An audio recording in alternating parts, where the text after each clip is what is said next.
I am Nakul Sheth. Welcome back to Java Programming video tutorials.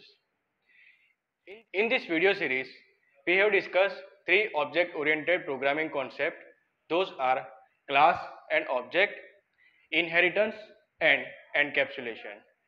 And in polymorphism, we have seen what is polymorphism, types of polymorphism, and how to achieve compile-time polymorphism in Java. And I have also discussed one of the most important concepts of Java, that is method overloading. Now take a look at the agenda for today's video. First, we will discuss what is method overriding, and last, I am going to show you how to achieve runtime polymorphism in Java. So, as I have discussed in my previous video, there are total 4 conditions using which we can achieve method overloading. What are those conditions using which we can achieve method overloading and method overriding?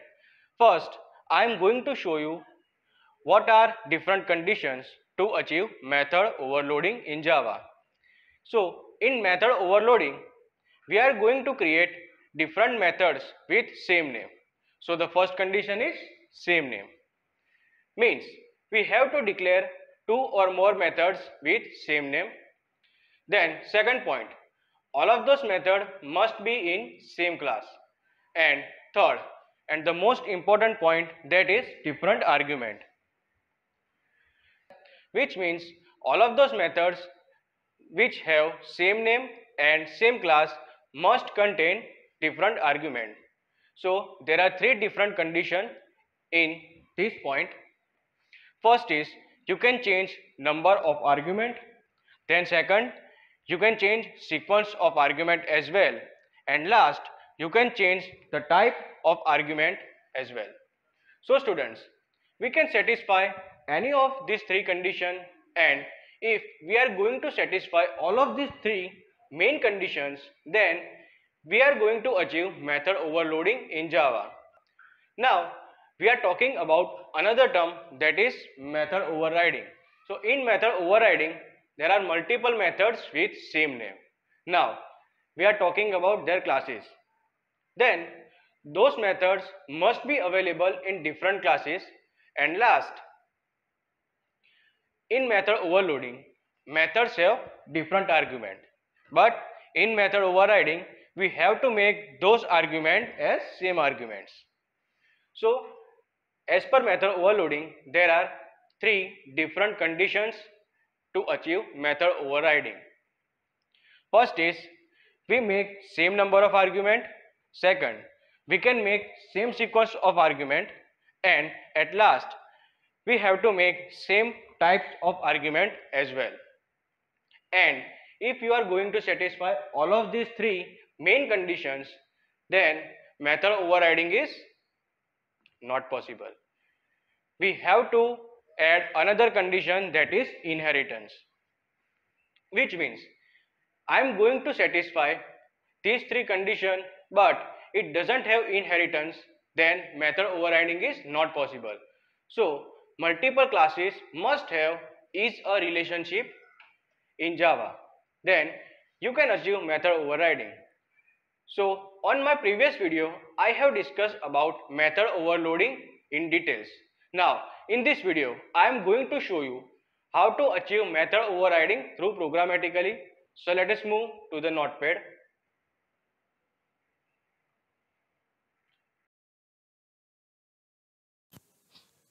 So students, we have Notepad++ here, in which I have created a class called test, and in that class I have created a method called void show.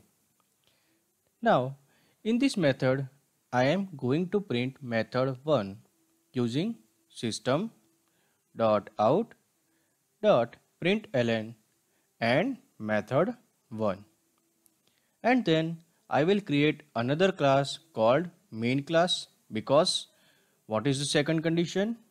Same name with different classes.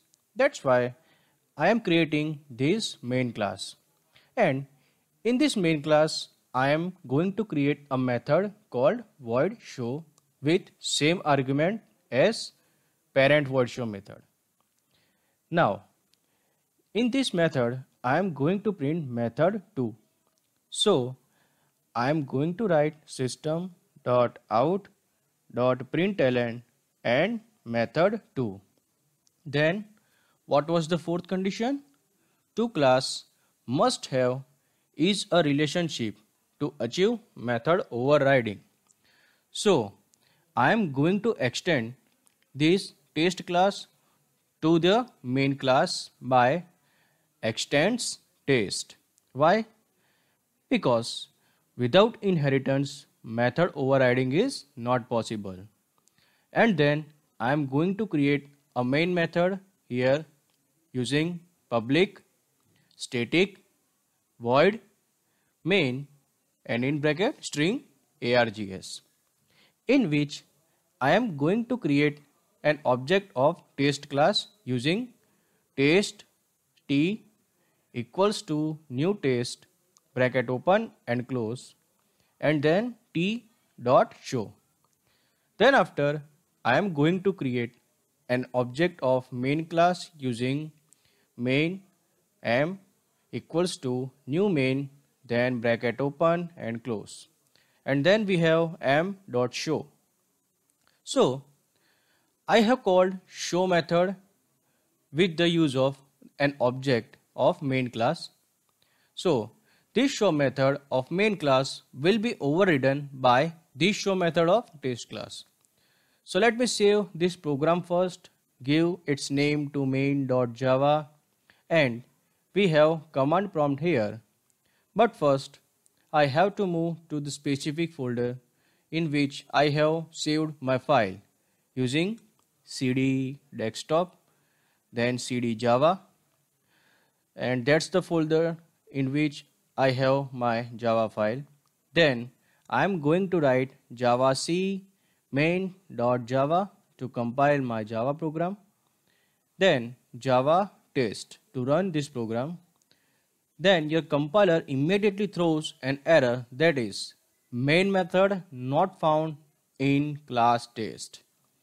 But our main method is available in main class. So I am going to write java main. So first line is method 1 and second line is method 2. So this line t dot show is going to print method 1 and this line m dot show is going to print method 2. If I am going to call this show method of test class, then I have to use a keyword called super keyword. Now, what is this super keyword? That I will discuss later. In short, by using of an object of a class, we cannot call an overridden method of its parent class, that is test class. So, this is the simple example of method overriding if I have same number of argument in both of these methods. Now, if I am going to write int a in show method of class test, then method overriding is not possible because remember one thing, we have to make same number of arguments here. So I have to write int a in this show method of main class. So we have one argument here and we have one argument here, right? So for calling this method, we have to pass integer arguments here and here. Now I am going to pass 10 with the method of test class and 20 to the method of main class. So let us save this program again and we have command prompt, then javac main.java and then java main. So we got the same output here, that is method 1 and method 2. Again, method 1 has been printed by this show method and method 2 has been printed by this show method. Now I am going to make this parameter as string, but I will keep this argument as integer argument only. Now is the overriding possible? No, we have to make this argument as string. So we can satisfy our second condition, that is method overriding with same type of arguments. And the last method of method overriding is method overriding with same sequence of arguments. For an example, if I have string A and int B in parent class method, and then I have passed string A and string B as an argument in this method as well. Now, while calling the show method, I have passed parameter in the given sequence, that is string A and integer. Okay. So, in this show method called by test class object, I am going to pass ABC and 10. And in another method, I am going to pass XYZ and 20. So let us save and compile it again in command prompt. So we have command prompt here. Then java c main.java. Yes, the program compiled successful. And then run this program by java main. So we have same output, that is method 1 and method 2. Right? So this is the simple example of method overriding. Using this program, we can satisfy all of these three conditions of method overriding. So this is how we can achieve runtime polymorphism, dynamic polymorphism, or method overriding in Java.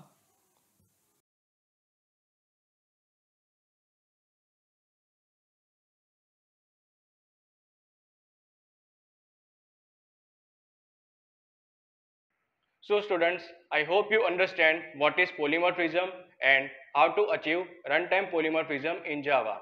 Now, let us see some important questions related to this topic. First question is, what is dynamic polymorphism? Second question, can we achieve method overriding by changing return type of any method? Third question, can we override main method in Java? Fourth question is, list different conditions to achieve method overriding in Java. And the last question is, can we override a private method in Java? Okay. So students, this is it for today's video.